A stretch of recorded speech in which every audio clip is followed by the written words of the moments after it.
Have you ever felt like you carry an invisible burden, a conscience that weighs like a silent cloak, making you different from most? As if you see the world with a clarity others avoid, seeing not just the vivid colors on the surface, but also the deep shadows that lurk beneath them. This is the condition of deep thinkers, those who cannot turn off their critical eye, who constantly question the essence of things, who feel intensely even what most prefer to ignore. They possess a heightened consciousness that reveals both the beauty and the most hidden pains of human existence. Carl Jung, a pioneer of depth psychology, was well aware of the weight this consciousness imposes. He studied restless souls who are not satisfied with easy answers, who delve deep into their own shadows and seek to understand the unconscious that inhabits every human being. But what is the price of this lucidity? How many times have you felt that overthinking is a punishment? That understanding too much is often an invitation to loneliness. Imagine being in a room full of voices, but being the only mind to capture the dissonances, the contradictions, the silence hidden between the words. Imagine feeling like your mind never rests, that your questions are endless, and that answers, when they come, rarely bring peace. This is the life of deep thinkers, an existence marked by constant restlessness, an insatiable hunger for meaning, and a sensitivity that makes the world seem at once wonderfully complex and painfully fragile. Jung realized that this expanded awareness is not just a gift, but a burden, a challenge that demands courage, resilience, and a deep commitment to oneself. Because seeing beyond society's illusions, seeing the shadows of one's own self and the world, is a journey few have the strength to undertake. You, listening now, may recognize yourself in this portrait. You may feel the silent anguish that accompanies the search for meaning, the internal struggle between the desire to belong and the fear of exclusion. But know that this condition is not a burden you carry alone. There is a lineage of thinkers, philosophers, artists, and seekers who have walked this path, faced their own shadow, and emerged with wisdom that enlightens others. And Jung, with his deep psychology, offers us not only an understanding of this weight, but also a map to walk with more awareness, integrity, and hope. Get ready to discover the nuances of this guilty conscience, and the ways to transform this weight into a power that can transform your life and the world around you. Have you ever noticed how the simple act of perceiving too much can become a silent burden? As if the depth of your gaze, this ability to see nuances and shadows where others see only the obvious, becomes a burden that weighs heavily on your shoulders, often without respite. This is the reality of deep thinkers, whose lucidity is a double-edged sword. It illuminates essential truths, but also reveals the wounds that the world prefers to hide. Sarah, in her daily life, felt this weight in every interaction. While people were content with superficial answers, she saw the hidden complexity between the lines. Every smile masked anguish. Every conversation carried an unspoken subtext. Carl Jung drew attention to this phenomenon, emphasizing that expanded consciousness is not a gift without a price. It brings with it the responsibility to confront not only one's own unconscious, but also the dark patterns that permeate society and culture. It's like carrying a lighthouse through the fog, a powerful light that can guide, but that also exposes everything around it, the beauties and the corruptions, the hopes and the disappointments. And this beacon, though vital, often makes the path lonely, because most prefer to walk in the shadows, avoiding the discomfort of reality. You who are here now may be familiar with this invisible isolation, the feeling of being an outsider in a crowd that doesn't share your intensity, the constant struggle between the desire to connect and the fear of being misunderstood. But this burden is also an invitation to a greater awakening, to understand that your lucidity can be the seed of a profound transformation, not only personal, but collective. If you feel this flame within you, I invite you to subscribe to this space, where we explore together the challenges and beauties of being a deep thinker. Here you'll find reflections, tools, and a community that values depth and authenticity. Because despite its weight, this expanded awareness is also a powerful force, capable of opening paths to a more complete, meaningful, and connected life. Don't forget to turn on notifications so you don't miss the next meetings on this journey, and share this video with anyone you believe also carries this intense light. You are not alone on this journey. There's a kind of loneliness that isn't measured by the physical absence of people around, but by the agonizing feeling of not being truly understood. For the deep thinker, this loneliness isn't just a passing state. It's a constant companion, born from the intensity of their gaze that sees beyond what is said and what is shown. Sarah felt this loneliness at every meeting, at every social gathering. While others were content with light conversation and ready-made answers, she found herself navigating a sea of complex thoughts and intense emotions, often invisible to others. This invisible distance between her and the world created a sense of isolation that not even the noise of the crowds could fill. Carl Jung understood this experience as one of the conditions of expanded consciousness. He knew that those who see beyond, who delve into the depths of the unconscious and confront personal and collective shadows, often carry the burden of social misunderstanding. This lack of understanding isn't just a lack of interest from others, but a collective fear of the unknown that depth brings. Society, for the most part, prefers the comfort of ignorance, the security of easy certainties, the protection of polished surfaces. The deep thinker, by questioning, feeling, and reflecting intensely, challenges these comfort zones, becoming a stranger in the very culture in which he lives. This feeling of being an outsider isn't just external. It seeps into the core of one's being, creating an existential loneliness, a sense of displacement that defies even the closest connections. Sarah realized that as much as she wanted to share her vision, her doubts, and her emotions, there was an invisible limit that prevented others from reaching her. This limit was not just a social barrier, but a profound distance between inner worlds. Jung described this situation as the tension between the authentic self and the social persona, the true self that wants to express itself and the mask that is necessary to survive and be accepted. Maintaining this tension is exhausting and often painful. It's a constant struggle to balance the need for connection with the fear of rejection, the desire to be seen with the fear of abandonment. But paradoxically, this solitude is also an opportunity for the deep thinker to turn inward, to truly know themselves, to develop a profound relationship with themselves that doesn't depend on external understanding. This inner connection is the foundation of the emotional resilience and authenticity that sustains the journey of deep thinking.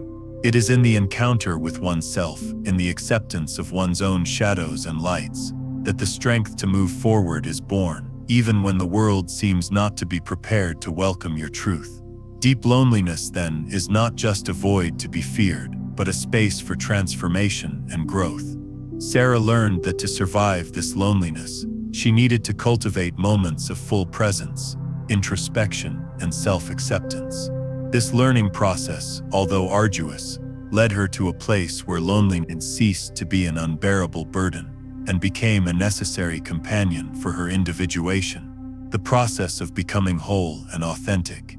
And you who listen to this story, perhaps you will find an echo in this deep solitude, recognizing in it a call to self-knowledge and the courage to be who you really are. Have you ever felt like you need to hide who you really are, so as not to scare others? That there's an invisible wall between your inner self and the world around you? This barrier, built of expectations and fears, is the mask deep thinkers learn to wear to survive. A persona that doesn't reflect their true selves, but that keeps social interaction possible. Over the years, Sarah developed this skill almost as a self-preservation instinct. At meetings, parties, and casual encounters, she shaped her words and gestures to fit the space, always conscious of the distance between the mask and her inner self. Carl Jung called this persona a social mask, a necessary disguise for navigating the complexities of life and society, but which becomes a prison when we identify too much with it, losing touch with our own being. Living between being and appearing generates profound exhaustion, a fatigue that cannot be resolved with rest, because the mask demands constant vigilance. It is necessary to control what is revealed, what is hidden, what is felt, and what is demonstrated. This vigilance drains energy, undermines authenticity, and fuels the feeling of living a divided life, a daily performance to please, to avoid judgment, to be accepted. The paradox is cruel.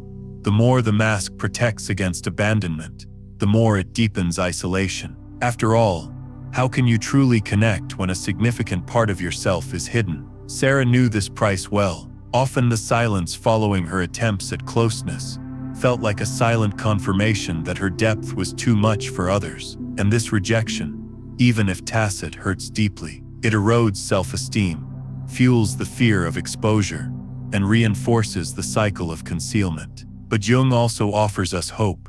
Awareness of this mask is the first step to breaking its chains. Recognizing that you are using a persona not to deceive yourself, but to protect yourself, paves the way for a more loving relationship with yourself. Because the mask doesn't need to be abandoned overnight, but can be gently relaxed in environments and with people that allow the expression of your true self. And if you identify with this struggle, if you feel tired of living divided, I invite you to enjoy this video. This simple gesture is a sign that you value the search for authenticity and want to move in that direction. Even if the steps are slow and difficult, remember the deep thinker's journey is a process of integration, where the mask and the self find balance, and where authenticity flourishes, even amidst the complexities of social life. The loneliness that accompanies deep thinkers is not just an absence of companionship, it is a profound existential state that can be both a burden and a portal to transformation. Sarah experienced this loneliness in a paradoxical way. She often felt isolated, misunderstood, and disconnected, even when surrounded by others. And yet, in her quietest moments, she discovered that this solitude offered her space to listen to herself, to know herself, to rebuild herself. Carl Jung understood that true solitude, when embraced, can become a powerful tool in the process of individuation, the journey toward integrating the conscious and unconscious aspects of being. It is in solitude that deep thought flourishes, where reflection becomes most intense, and where personal truths can emerge without external interference. But this loneliness isn't easy. It challenges the natural desire for belonging and connection, confronting the basic human need for acceptance. The deep thinker must learn to tolerate this tension between isolation and the longing for contact, between inner silence and the noise of the world. Sarah realized that to survive this loneliness, she needed to develop a friendship with herself, cultivate inner compassion, and allow herself to feel all her emotions, even the most difficult ones. This friendship with oneself is an act of courage and self-love, which creates a solid foundation for facing the uncertainties and pain that accompany the depth of consciousness. By embracing her solitude, Sarah began to realize that it was not a void to be filled, but a sacred space for encountering her essence. This encounter allows the soul to breathe, the mind to calm down, and the heart to strengthen. Jung called this process return to self, a reconciliation with one's own being that brings peace and authenticity. And in this reconciliation, the deep thinker discovers that solitude can be transformative, an invitation to grow, to free oneself from external expectations, to become whole. It is a path of pain and beauty, of loss and gain, of deconstruction and reconstruction. Sarah learned that true solitude, though difficult, is a necessary companion for those seeking a life lived to the fullest and most authentic. And you who hear this voice, perhaps you recognize in this inner silence an opportunity for transformation, a call to approach yourself with kindness and courage. Because in the end, the greatest companion we can have is the love we cultivate for who we truly are. To feel deeply what lies beyond words, to capture the invisible nuances in others' expressions, to experience others' emotions as if they were one's own. This is the destiny of the deep thinker. This capacity for amplified empathy, as rare as it is exhausting, is a gift that often becomes an invisible burden. Sarah knew this all too well. In meetings, at work, in social circles, she absorbed not only what was said, but also what was hidden between the lines. The fear suppressed in a forced smile, the sadness veiled in a prolonged silence, the anxiety hidden behind hurried speech. All of it came to her like a silent tide, invading her own inner space. Carl Jung described this phenomenon as psychic contagion, the unconscious transmission of emotional states between individuals, which can be beneficial when balanced, but becomes a burden when the filter of the self is lost and empathy becomes overload. For the deep thinker, this overload is like carrying the emotional weight of the world on their fragile shoulders. It's a silent wear and tear, not visible in the body but felt in the soul. The exhaustion that comes not from physical fatigue, but from the incessant accumulation of other people's feelings that intermingle with their own inner world. More than that, this intense empathy makes him an involuntary emotional safe haven for many. Sarah often found herself in the role of listener, confidant, and comforter, a refuge where others poured out their pain, fears, and anguish, often without realizing the impact it had on herself. This dynamic creates a cruel imbalance. The deep thinker gives much but receives little. Their own emotional needs remain invisible, even to them, buried beneath layers of feelings that are not originally theirs. Jung warned of the importance of emotional boundaries, not as walls to close oneself off from the world, but as necessary barriers to preserve psychic integrity.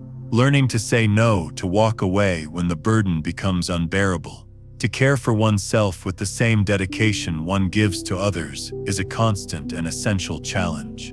Sarah realized that empathy, to be sustained, needs to be balanced with self-love and self-care. The sensitivity that makes her so human also requires delicate protection, so that she doesn't get lost in the sea of external emotions.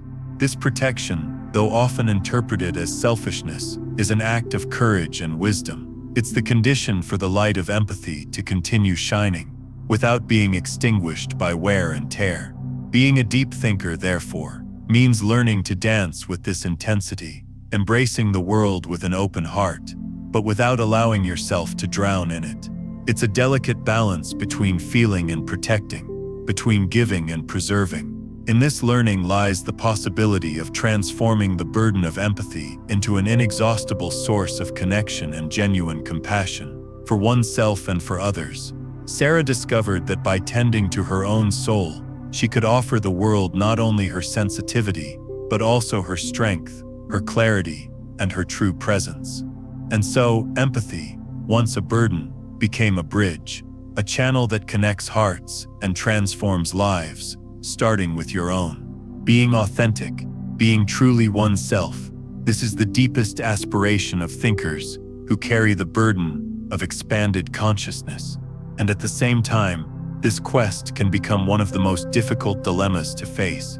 Sarah knew that every time she opened her heart, revealing her deepest thoughts, she risked being misunderstood, rejected, or marginalized. Authenticity, which for her was an act of courage and liberation, seemed to many around her a threat, an excess, too much. Carl Jung pointed out that the persona, the social mask we wear to relate to the world, is necessary for coexistence, but can become a prison when it suppresses the truth of our being. The tension between the need to belong and the desire to be authentic creates a constant internal conflict. You want to show yourself, to be seen in your depth, but you fear the consequences of that gaze, judgment, isolation, loneliness. This duality generates a silent struggle, hiding to be accepted, revealing to be whole, conforming to avoid losing connections, resisting to preserve one's own essence. Sarah often asked herself, how much more can I be myself without losing what little I've gained in relationships? This question has no easy answer, because being authentic involves real risks, but denying that authenticity is denying yourself. And Jung teaches us that individuation, the path to self-realization, requires the courage to face the fear of rejection and stand in your truth, even if that means walking alone at times. But there is a silver lining to this dilemma. Authenticity, when cultivated, creates true connections, not superficial connections based on masks, but deep bonds that embrace the complexity and imperfections of human beings. These connections are rare and precious, and their pursuit is worth every internal battle. You, who hear these words may have already felt this conflict within yourself. I'd like to know what part of this struggle challenges you the most. Is it the fear of rejection, the difficulty of expressing your truth, or the desire to find people who truly accept you for who you are? Share your experience in the comments. Your voice is essential, and sharing this journey strengthens not only you but everyone who walks the same path. Because deep down, the struggle for authenticity is also a quest for belonging, not at any cost, but one that respects and celebrates the truth of who we are. May this reflection inspire courage for you to continue being true to yourself, even when the world asks otherwise. For the deep thinker, solitude is not merely the absence of others, but a vital space, a sanctuary where the soul can find itself, breathe, and renew itself. It is in this silence that inner complexity finds relief, and often is the only place where one can be truly whole. Sarah discovered that, despite the pain of loneliness, these moments connected her to her most authentic self. Amidst the silence, the layers of masks and personas dissolved, revealing the true person, unfiltered, unfettered. Carl Jung valued solitude as a fundamental part of the individuation process, the journey to becoming a whole being. He saw this retreat as an opportunity for a profound encounter with the unconscious, for an intimate dialogue between the fragmented parts of the self. But solitude is a challenge. In a world that values speed, noise, and constant distraction, seeking inner silence is an act of resistance. It's resisting the temptation to fill every void with external stimuli. It's learning to inhabit one's own space with presence and acceptance. Sarah often felt the discomfort of this stillness. The absence of external noise echoed her inner voices, sometimes confusing, sometimes painful. It took courage to face this silence and remain within it, without running away. Yet it was in this sojourn that she found herself, her true desires, her hidden fears, her repressed passions. It was where personal shadows began to reveal themselves and be integrated, where inner healing began to blossom. Jung reminds us that true transformation occurs in silence, away from the eyes and expectations of the world. It is there that the true encounter with the self takes place. Conscious solitude is not isolation, but deep connection with one's own being, with the archetypal images that inhabit the unconscious, with the ancestral wisdom that pulses at the core of humanity. For the deep thinker, cultivating this space is essential to maintaining balance between the weight of expanded consciousness and the need for renewal. It's a return to center, a replenishment of the soul. Sarah learned to value these moments as sacred, recognizing that the quality of inner silence determines the depth of presence in the outer world. And so, solitude becomes not a burden, but a strength, an indispensable link on the journey to authenticity and integration. In this silent space, the deep thinker finds sustenance to continue being light amidst the shadows, voice amidst the noise, presence amidst the void, to be seen completely. This is the secret aspiration that resides in the heart of every deep thinker. Not just to be noticed for appearances, but to be understood in all its complexity, recognized in all its shadows and lights, accepted in its entirety. Sarah knew this was a desire as intense as it was rare.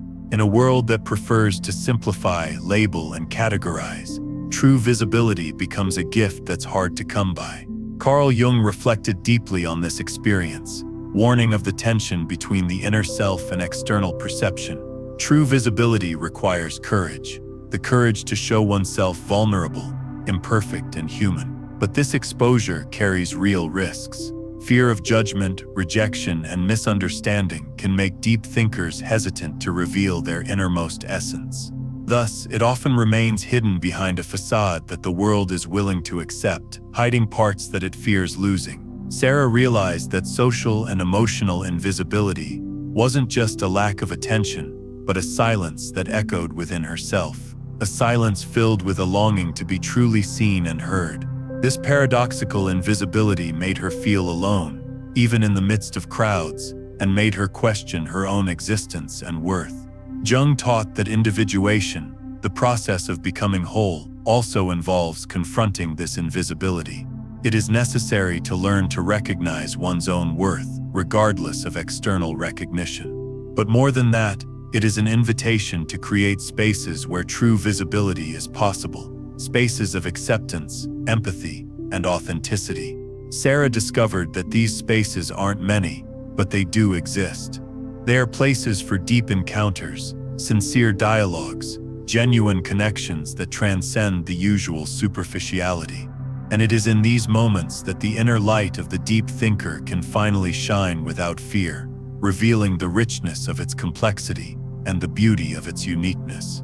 True visibility is not only a right, but an essential step towards the flourishing of being. It is recognition that strengthens self-esteem, nourishes the soul, and fuels the courage to continue the journey. And while the path to being seen in its entirety is challenging, it is also one of the greatest opportunities for personal transformation and for creating connections that heal and inspire.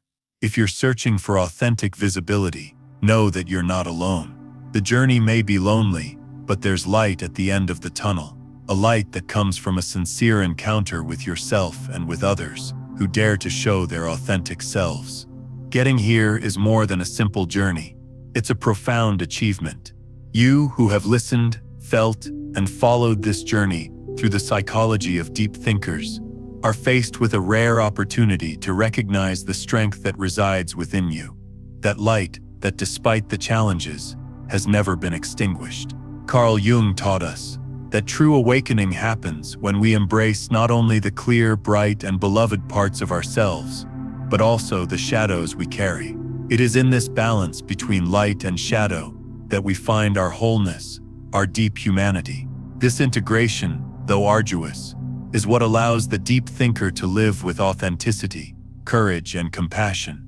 It is what enables them to illuminate their own path and inspire others to do the same. Sarah, like you, faced doubts, fears, and loneliness, but decided to move forward. She chose not to hide, not to diminish herself, not to renounce her essence, even when the world seemed unprepared to welcome her depth. This choice is not a destiny, but an ongoing act of courage, the courage to be vulnerable, to show oneself whole, to embrace the complexity of being. And you, who are here now, have this same courage pulsing within you. The invitation is not to silence it, but to let it grow, to allow your inner light to radiate and touch other lives. If this journey touched your heart, I invite you to subscribe to this channel, a space dedicated to exploring the depths of the mind and soul, to transforming the weight of consciousness into power and light. Like this video to strengthen this network of thinkers and seekers who walk together. And most importantly, leave a comment sharing which insight from this journey resonated most deeply with you. Your voice is essential for us to build a community of support, understanding, and mutual growth. You are part of something bigger, a tribe of souls who refuse to accept superficiality, who desire truth, meaning, and authenticity. Feel privileged to be here, to allow this transformation, to be a beacon of light in the midst of the shadows. Remember, you are enough, you are light, you are depth. May this journey be just the beginning of a life lived with fullness, integrity, and passion. And may you continue to awaken, grow, and illuminate the world with your unique truth. Thank you for walking with me this far. The best is yet to come.